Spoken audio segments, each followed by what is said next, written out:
उमापतिं सुरगुरुं वन्दे जगत्कारणं वन्दे पन्नगभूषणं मृगधरं वन्दे पशूनां पतिं वन्दे सूर्यशशाङ्कवहिनयनं वन्दे मुकुन्दप्रियं वन्दे भक्तजनाश्रयं च वरदं वन्दे शिवं शङ्करम् ॐ मृत्युञ्जयाय रुद्राय नीलकण्ठाय शम्भवे अमृतेशाय शर्वाय महादेवाय ते नमः।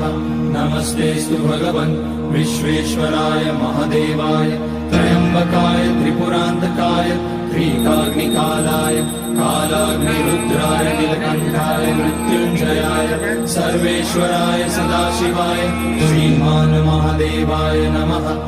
ॐ नमः शम्भवाय च मयोभवाय च नमः शङ्कराय च।